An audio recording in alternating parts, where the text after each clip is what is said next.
Bonjour. Nous allons parler aujourd'hui de comment postuler lorsqu'on n'a pas d'expérience professionnelle. Alors, c'est une préoccupation qui est très souvent soulevée par les jeunes diplômés, voilà, à la recherche justement de leur toute première expérience professionnelle en entreprise. Donc déjà, l'erreur que la plupart de ces jeunes diplômés commettent est de s'intéresser aux offres qui sont au-delà de leur niveau. Donc parfois, ils se retrouvent à postuler à des offres qui demandent 2 ans, 3 ans, voire 5 ans d'expérience professionnelle et sont frustrés de ce qu'on ne leur répond pas, de ce qui ne sont pas conviés en entretien et se plaignent en disant qu'on ne leur accorde pas la chance, ne leur accorde pas l'opportunité de se défendre en entretien ou encore voilà, de démarrer un poste même sans expérience professionnelle. Donc déjà, il faut être clair, un recruteur ne vous prendra pas, voilà, si vous êtes un jeune diplômé sans expérience pour une offre, pour un emploi qui nécessite 3 ans, 4 ans, 5 ans ou 10 ans d'expérience professionnelle. Et même si ça arrive, c'est vraiment des cas vraiment exceptionnels. Donc la première des choses déjà, c'est d'identifier les offres qui correspondent à votre niveau. Donc les offres de stage dans lesquelles on ne demande pas du tout ou très peu d'expérience professionnelle.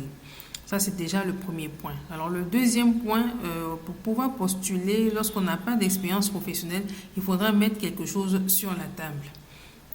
Donc une fois de plus, le recrutement, ce n'est pas un acte de charité, il se base forcément sur quelque chose. Si vous venez dans une posture de demandeur et que vous montrez que vous n'avez absolument rien à offrir, ça ne va pas vraiment intéresser le recruteur. Donc, il faudra mettre quelque chose sur la table. Donc, par cette expression, qu'est-ce qu'on comprend? Il faudra mettre en valeur ce que vous avez, ce que vous disposez. Donc, à défaut d'expérience professionnelle, vous avez probablement des expériences associatives, donc au sein de vos associations universitaires ou encore dans vos communautés. Vous pouvez, par exemple, voilà, je donne un exemple. Vous pouvez par exemple voilà, venir en aide à l'entreprise familiale, que ce soit un poulailler, que ce soit voilà, un atelier de couture, voilà, que ce soit de la vente de vêtements, etc.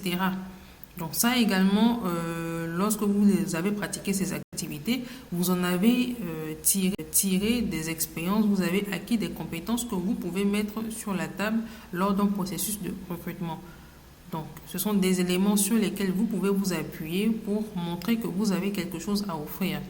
Et en plus de cela, voilà, proposez, mettez devant vos qualités personnelles, votre disponibilité, votre motivation, voilà, votre capacité de rétention, votre capacité d'analyse, de synthèse, mais bien sûr en prenant le soin de justifier chacun des points que vous allez émettre, que vous allez nommer, citer sur votre dossier de candidature. Donc, en conclusion, il faut cibler les offres d'emploi qui ne demandent pas, qui n'exigent pas d'expérience professionnelle. Il faut mettre en avant ce que vous avez acquis comme compétences, que ce soit dans un cadre communautaire, dans un cadre associatif ou encore dans l'entreprise familiale.